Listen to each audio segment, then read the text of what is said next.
Good evening. Good evening. Please let me know if you can hear me in the chat box. Thank you all for joining me on tonight as I talk about Let Me Be Me from a child's perspective. So many times we find it kind of hard to be ourselves. We find it kind of hard to on tonight as I talk. Sorry about that. So, hi, my name is Shamika, and if this is your first time joining me, I am a early childhood educator who focuses on education, challenging behaviors, disabilities. But overall, I'm a parent, I'm a mother, and I am just truly blessed to be called a mother. And that's one of the gifts that I really believe that God has blessed me with. So, thank you all for joining me. If you will be watching it later on, please hit replay in the box. If you're watching it live, please feel free to chat in the chat box with me as we talk about Let Me Be Me. So, as we know, so many children are different, and so many times we find ourselves comparing our children to other children, or we find us talking to our girlfriends or our guy friends, and we talk about, oh, well, my kid did this and my kid did that, and I don't know why he not doing this and why he not doing that. And so many times we forget that everybody's different. We are different, children are different. There is a difference. And so, one of the things that I have learned over the years in the field of education, but also as a mother, that we got to just let children be who they are. And as they begin to understand who they are, hey, Lakey, thank you for joining us tonight. As we begin to see and learn about our children, we can begin to understand who they are and how to treat them. So tonight I just want to talk about how when I say let me be me, I'm talking from a children aspect about it, but it's saying let your child be who they are. And because in the process, you will learn how to parent and how to help them grow. And so one of the things I want to tell you that every child is born with its own individualities, with its own sense of dealing with things, and that is called a temperament. So many times we kind of put the blame game on us as parents, like, oh, did he get that from me? Did she get that from me? Why is she doing that? Why is he doing that? That got to be genetic wise. They got to be this. But in reality, some of that can be true. But in reality, when a child comes into the world, the personality that they have, the temperament, which is what I'm going to call it, is how they act and react, is something that is put into them. And so as a parent, we can't take everything personal. So before we go any further tonight, don't take anything personal. Everything that your child does or do has nothing to do with you at first. You know, yes, they do learn from us as they grow, but a lot of times there's some things that's in them that's already there. But as a parent, we have to first begin to truly learn and observe our children to know where they are. So I wanted to let you know that there's a couple of things I want to tell you that you can see why a child are the way they are, and then how you can help develop and kind of decrease some of those behaviors that you don't want to see and increase some of those behaviors that you do want to see. So one thing I want you to know, that children all have 5 to 6 characteristics that we have to look at. We have to look at their emotional intensity. So where they are emotionally, how certain emotions affect or react or respond. We have to look at their activity level. You have some children that are, okay, we say hyper, but they're just who they are. That's something that their sensory body has been made to be, where they're just busy. You have your children that are kind of shy and kind of a little quiet, and you wonder why when you take them to the birthday party, they kind of stand out, because they have to begin to observe and feel for the environments that they're in. Then you have, when they do that, how they react to new people. Every child is not going to react to someone like, oh, giving hugs, doing this. That's not who they are. Then you have some children where they just don't have any sense, and they just begin to just love on everybody, speak to everybody, and that's fine. And then you have some children who react to change. And so when I talk about those things, I want you to think about this. When you look at your child, well, actually, let's start here. When we look at ourselves as adults, we all as adults have emotions, and we react a certain way to certain things. We don't like how something feels. We don't like how somebody might say something to us. Take that for a kid. You have some children who are easily able to just show up. They'll smile, they'll hug you, they're all spoken. And then those are the kids that we sometimes say, oh, they grown, they feisty. But no, that's just a part of their emotional intelligence that they have been birthed with. They are born with no fear. But as time go on in the environments that they're in, then they begin to have fearful personalities or fearful traits. Hey there, Lillian. But we got to realize is that when they're born, they're just themselves. So they cry when they're hungry. It's just the way they're programmed. But as they begin to get in our homes and environments, it changes as we begin to give attention to. So when they cry, we feed them because we don't know what they want. When they cry, we pick them up. They grow that way. And so when we begin to say, all they do is cry, and when they cry, they want you to do something. Well, yeah, that's because that's how we started off. That is the way they were born. They cry to get their needs met. As they get older, they begin to use words. But if you don't begin to help them use their words, that emotional intelligence will continue to allow them to get your attention. So you got to really be careful when you say, oh, he's just a crybaby. No, he or she does not have the words. So as a parent, that's when you come in and you begin to say, okay, you're crying. What do you want? Would you like a cup of milk? Would you like to go outside?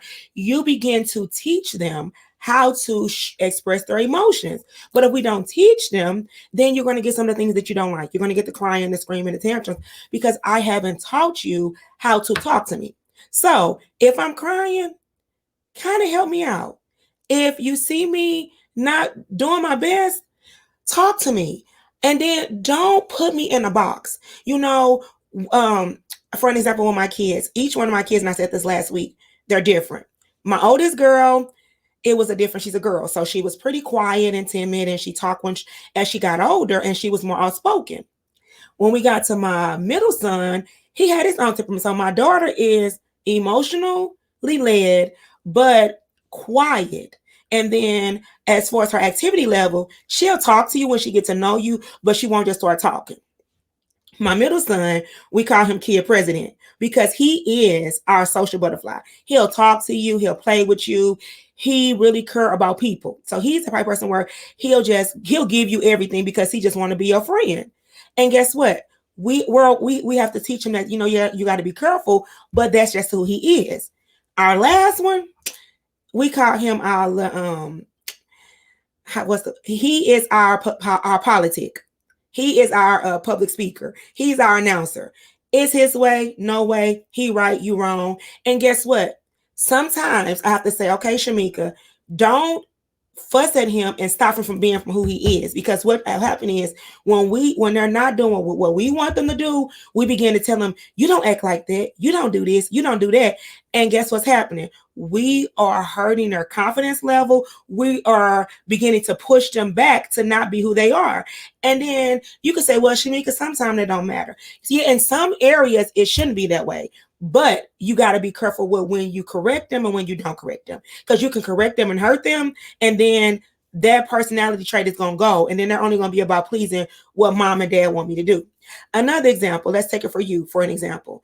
We all, as adults, we don't like if somebody don't like the way we talk or the way we look. Or if we say something, well, if you don't like, you just don't like it. And then when you get home, you begin to say, man, should I not be that way? And then you begin to stop being who you are because you want to please your surroundings. That's how children are. After a while, if you're not happy with who they are, they'll begin to stop being who they are to be who you want them to be. And then you're going to see them being unhappy. You're going to see some of those challenging behaviors that you don't understand why they're having. Well, because I can't be myself because you want me to sit down and watch TV instead of singing songs and dancing. You want me to sit and just do this, but I want to be myself. And I'm not saying that children don't have to sometimes do what you want them to do, but you got to be careful about hurting their little souls. You got to be careful about stopping their development. And yes, some things are not. Sometimes, yeah, my Mr. Micah, he do say stuff that's not appropriate, but I don't attack him because I want him to know your voice matter and you matter. So let me say this to you this way. The way you just said that is not how someone needs to receive it, because I want to say one thing. When children leave our homes and go into different environments, our culture, the way we teach them at home, is not the culture in the classroom. It's not the culture on the baseball field. There are so many other things that are going on, and it doesn't work. And so we have to begin to talk to our children as adults, because we want them to know that when they go in different environments, there are certain things that they have to do, but they don't have to not be themselves. Because if we tell them, be quiet, don't say nothing, then when they need to speak up, they won't speak up. If something happened to them, they won't tell you because they feel like my voice doesn't matter. I don't matter. I just got to do what they tell me to do. And then when they begin to do that, you begin to see that they're not happy, or they're always questioning you about what they should do. So what I'm saying is that it's important that you learn your child's temperament, and it's important that you learn your child. Every child learns differently. We know there are learning principles, there are learning styles. Some kids can learn from just reading. Some kids can learn from doing. Some kids can learn from music. We as parents have to begin to learn their learning styles. And no, we're not educators, but in order for us to lead our children to be who they need to be, in order for us to keep empowering them to be great leaders that we want them to be someday, we have to learn where their strengths are and pour into them, but then learn their weaknesses and help them to become strengths. And it's not saying, always saying, you don't do that right. No.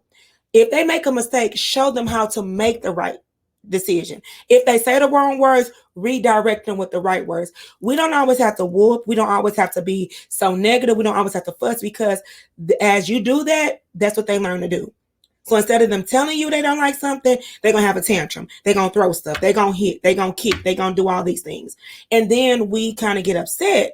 It's like, well, why are you doing that? Well, because they don't have the words, or they don't know how to tell you, because they may be afraid. And we don't want our children to be afraid of us, because, again, we are their foundation. We are their safe place. We're their safe haven. And if they can't trust us to accept them for who they are, then they won't be able to go in the world and they'll begin to adapt to the environment. If the teacher say they should be this way, they'll be that way.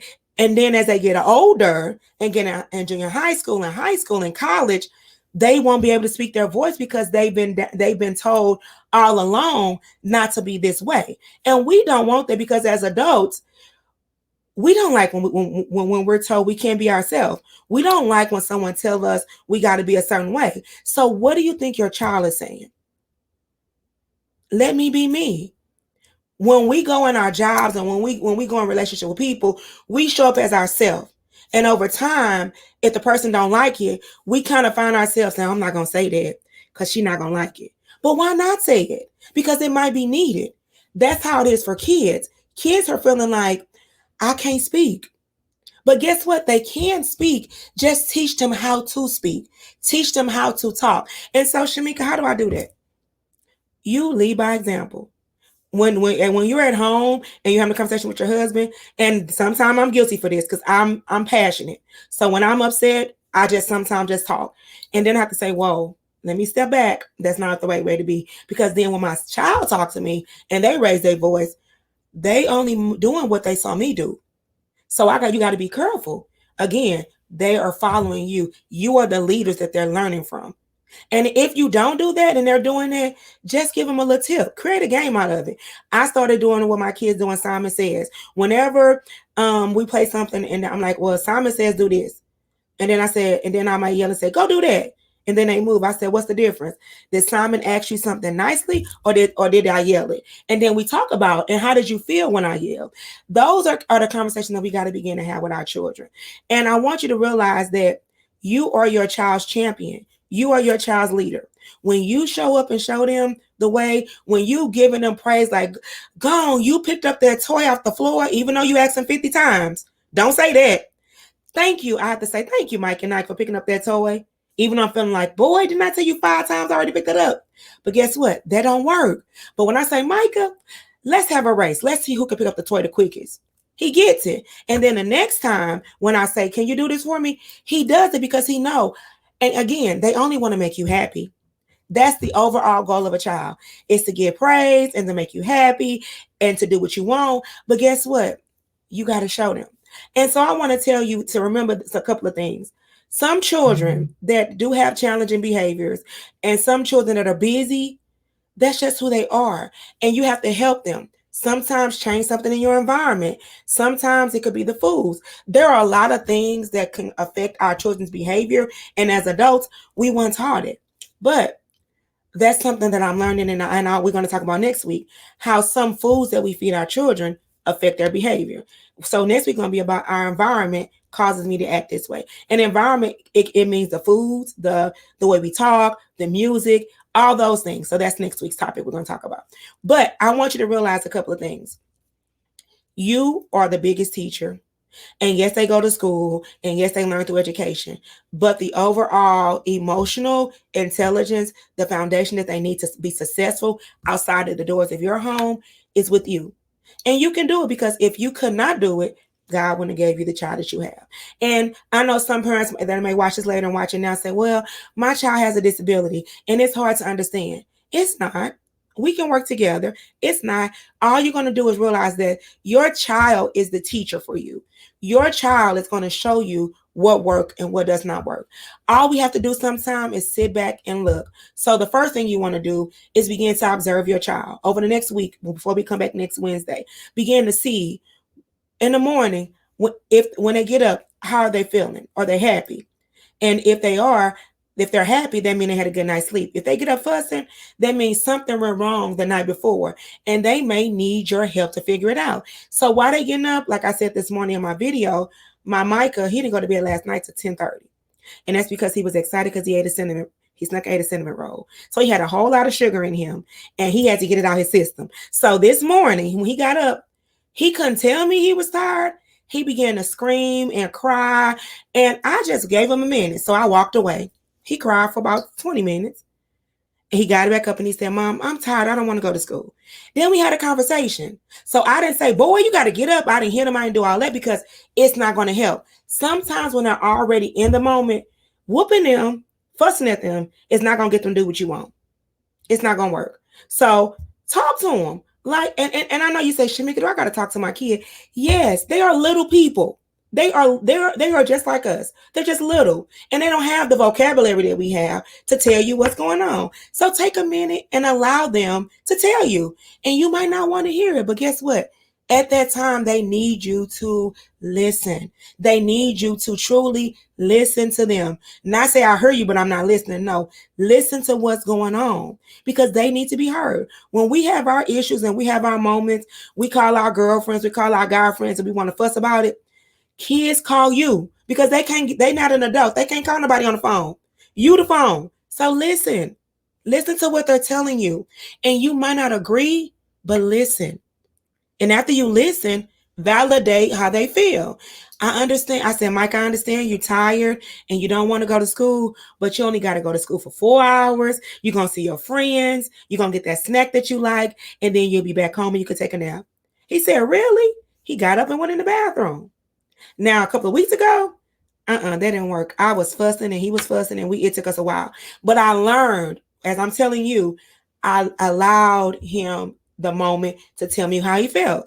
And even though he still had to go to school, but the fact that I allowed him to listen, it gave him the opportunity to tell me, and he got up and did what I wanted. That's the thing. They want to be heard, even though you don't agree. But when you listen to them and then you explain why not at this moment you can do this, then they're going to do what you want to do. So let them know that they matter because you listen to them. Then another thing, you want to learn their learning styles. You want to learn that, yeah, I can just tell Micaiah something and she'll do it. I can just give Maurice this step and he'll do it. But for Micah, I got to do a song, a dance, and show them a visual. So you got to learn that your child, some kids learn by directions. Some kids learn from you just saying, because I said so. Some kids learn from you doing something else. Learn your kid learning style. And so I'm going to put up a template to show you the different learning styles. We know it's movement, it's physical, it's emotional. They all learn differently, because guess what? We learn differently. So think about your child as you, even though they're not you. Figure out what works best for them, and you can help them. But don't just assume because the doctor told you to do this that you should do it. No, the doctor learned education from one way, and that's the way they do it. That's not how your child is. Your child, A plus B might work for some time, but you might got to go to plan C. Don't do that. So think about that. Think about how your child learned at school, and then think about how you need to bring it into the home. And again, home life, school life, church life, friend life, everywhere they go, it does affect them. And so you have to help them to be able to do it in all areas. And then you can teach them, set rules. At church, you got to be quiet. At school, you only can do this. Begin to create the rules that they got to go into so they can learn it. When they go into a classroom at school, they don't always know what to do or what's expected. When you take them to the grocery store, they see all the toys. They see I want to just touch, touch, touch. You have to teach them how and set rules. So tell me what is to be done at this time, and then I'm gonna do it. But if you don't tell them and then they act out, then we want to whoop them. But you didn't tell me that when I go into the china aisle in a fancy store not to touch it. I just see glass and want to touch it. So tell me what to do. And then you got to remember something else. When your child leave your home, there's a different culture that they go into when they go into the classroom. Their teacher might not be the same color as they are. So you have to begin to teach them that the rules that are in the classroom and the teacher that's in the classroom does not talk or act or respond like me. So you have to teach them that. Because again, when they get into the classroom, my mama don't do that. My mama don't say that. And that's because we had to begin to show them. And so, and my kids do that with me and my husband. Mama don't do it that way. Daddy don't do it that way. But we have to teach them that it's different in every area. You also want to make sure that you're developing a safe space in your home for them to be able to talk to you and don't be afraid to tell you when they mess up. Because if they begin to not feel like they can talk to you about what they're going through, they won't trust you. And as they get older, you will have more troubles. And so there's no right or wrong way for a child to show up. It's just that what they're doing, they're not trying to make you mad. They're not intentionally programmed to just make you mad, make you don't want to deal with them. That's not how they were built. It's just something that's inside of them sometimes that trigger things that we don't know about. So as you begin to observe them, you may know loud music may start something inside of them. A certain color in the house may get them going. Too much stuff in one area of the room may affect them. You got to begin to observe their environment and see what's causing them to be. And again, let them be who they are. Let them begin. And then as they begin to learn who they are and you begin to learn who they are, you can teach them not to say what or not to talk out of turn, and let them know that when you're in a conversation, it's a turn taking thing. You have to teach them how to do things and not just expect them to know, because guess what? There's not a manual to be a child. There's not a manual to be a parent, because you know why? Every parent has their own parent book. Every parent has their own way of doing things. It's just finding out how to understand what you should be doing. So I would just say begin for this week. I would say if it's a homework assignment, if you've been joining me every week, it's to truly begin to see what causes your child to get excited. What causes your child to be sad? What causes your child to not want to listen to you? And then if it's nothing really going on, then there may be a medical issue going on. Then begin to talk to your doctor and begin to say, hey, something's different. I've tried listening, I've tried this, and we tried that. Then it may be time to think about maybe there's some challenging behaviors that you don't know, or there may be something going on that you need help to understand. And that's not a problem, because there are people out there to help you. If you need help, inbox me. That's one of the things I really enjoy. I enjoy helping parents understand their child. And again, every child is different. Every parent is different. And again, I went to school to learn about education. And I love that I learned about it, because as a parent, I'm able to use it to help my children. And for me, my overall goal is to help all parents, any color, any creed, any belief, just truly learn that their child is a person, and that the foundation that a child needs starts in the home. The love that a child needs starts in the home. The discipline that a child needs starts in the home. We just got to figure out what discipline that they need. The attention that the child needs starts in the home. The learning style and the help that the child needs, it starts in the home. But if we're telling them you need to be like your sister, you need to be like your cousin, you're not letting them be who they are. And then what happens is they don't want to be around you. They don't want to be at home. They don't want to talk to you. They don't want to listen to you because they don't feel loved. And what child does not want to be loved? Because when they don't feel loved, they really begin to act out. They begin to do things that you don't even know why they're doing it. And it's a cry for help. It's a cry for love. So we have to allow them to be who they are, but in the process, help them to become more who they should be. And if they're hurting themselves, then it's time to think about talking to somebody and figuring out, why is my child biting or hitting or kicking? There's something that's causing it. And it could not be a disability. It could be something they ate. It could be something they watched. Again, they pick up what they see.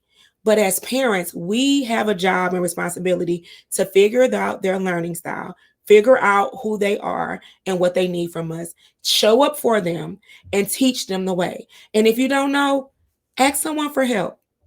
Again, I'm here for you. And if I don't have the answer, I have a whole lot of friends and resources of people in the field that can help. And it's not being judgmental. No one is an island. I always remember growing up, I had a village. My grandmothers, my aunts, my uncles, they all raised me. We're living in a time now where we don't feel like we have a village, or we are too afraid to talk about when we're having a rough day because we don't want to feel like we are a bad parent. You're not a bad parent. And your child behavior does not determine the type of parent you are. The concern or the disability or whatever's going on does not say that you're a bad parent. It's just your child saying, I need help with this situation. And as a parent, it is our duty, it's our responsibility to help them. So if I can be a help to you, please inbox me. Again, everything that I talk about is truly confidential. When I discuss with you, or whatever you discuss with me, it's not shared. And that's one thing I've learned over the years. I have had so many friends, family, loved ones, educators, professors that has truly been support to me and has truly been beginning to help me to go into my goal to help parents. My overall goal is to help parents build relationships with their children so their children can be successful in every area. If you want to join my pop community, Parenting on Purpose, there's a link in my bio, or either put your name or say me in the chat, and I will feel free to add you over to our group where we talk about difficult situations. We talk about how we feel. It's okay to be tired. It's okay to feel like I just don't want to parent today. Because guess what? This morning, I didn't want to be a parent. But guess what? I got up, I called some of my girlfriends, say, hey, I need some words. I need some encouragement. I got myself together and I showed up. Because guess what? I got that circle of friends. And my pop community is a circle of friends to help parents be who you are. Say I'm hurting. Say I don't get it. Say I don't like it. And then we're going to figure out what we need to do. That's what it's all about. Building, helping each other, reaching each other, helping our children so our children can navigate through this challenging time that they're living in, but also that we can show up and show them that we love them, we care for them, and we want the best for them. So as a parent, take a breath, just breathe, keep doing what you're doing. You're awesome. You're amazing. Your child needs you to show up every day, but you got to take care of yourself. So in the process of doing all of that, make sure you take care of yourself. And again, let your child be who they are. And if there's some behaviors that are not working, let's figure out a way to help them, but we don't want to hurt them. And we want to keep on pushing. Thank you, Lillian. It truly is a gift. And I truly hope that every person that I interact with, that they realize that their child is a gift. That if you have a child, even if it's not your child, that is a gift that God is giving you. And they need you to pour the gifts that God pour into you, into them so they can show up. And so I thank you all for joining me tonight. Thank you, Lakey. And just remember, guys, you're awesome parents. Share it with awesome parents. Share it with your friends so they can know that there's a community of parents that want to help them parent on purpose. There's a community of parents that want them to show up and be the best, because guess what? We rock. Parents rock. That is the biggest gift. And we got the biggest heroes. We got the biggest community of people. And that's our little people. Because guess what? Yeah, they got Black Panther, but they got Lillian, they got Lakey, they got Liz, they got Tracy. You guys are the superheroes. And so you got to keep showing up. When Black Panther got hit, he got back up. When Wonder Woman got messed up, she got back up. Look, we can get knocked back down, but we got to keep showing up. Thank you, Danella.